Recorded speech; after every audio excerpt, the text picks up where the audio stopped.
Hello, I am Mother Creepypasta, and welcome to After the Trial. Here I will be telling you about horror stories come to life, about the people who were involved, and where they are now, after the trial.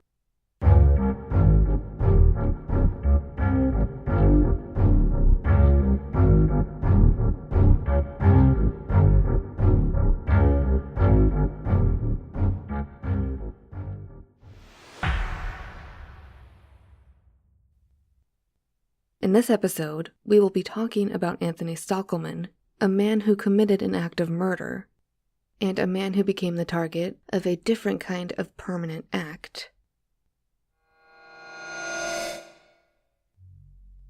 We don't know much about Anthony, just that he was a factory worker in Seymour, Indiana.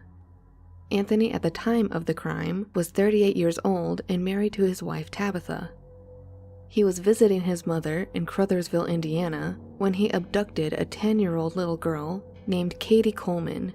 He bound her arms behind her and kept her at his mother's for a time, before taking her to a creek, molesting her, and then drowning her. She was found a few days later in the waterway at the nearby Cypress Lake. It was reported by locals that they had seen Katie last in a white pickup truck matching Anthony's. But while the police questioned Katie's neighbors, a man named Charles Hickman confessed to the murder. He told police he had borrowed a white pickup truck and took Katie to the creek and accidentally bumped her into the water.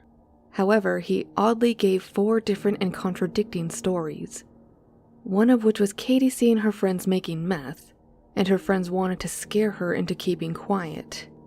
However, after a few weeks, Charles claimed he had made the whole thing up. No one could figure out why, but DNA on the fibers of the rope binding Katie's hands, along with the sperm sample and saliva on a cigarette butt found at the creek, did not match Hickman's.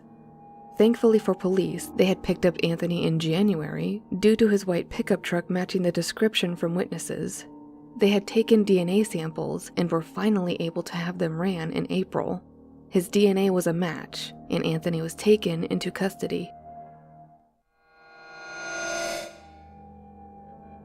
He was charged with murder, child molesting as a Class A felony, and criminal confinement.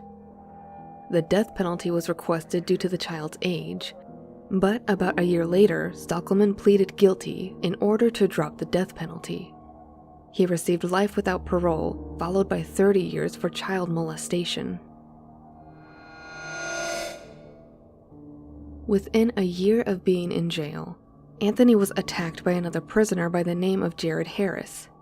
Jared was 22 years old and was identified as being Katie's cousin. Jared had been arrested and was serving time for a burglary conviction when he got transferred to Anthony's wing. He threatened Anthony's life several times in the first few days he was there. Then, a few days later, Jared slipped into Anthony's cell while he wasn't there, and waited.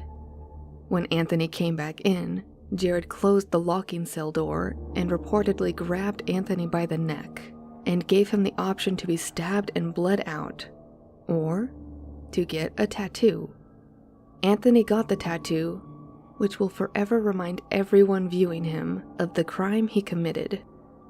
Using a makeshift tattoo gun, Jared forcibly wrote Katie's revenge on Anthony's forehead. While permanent tattoo removal is a possibility, with Anthony being behind bars, it's most likely he will live with this tattoo and this reminder for the rest of his life.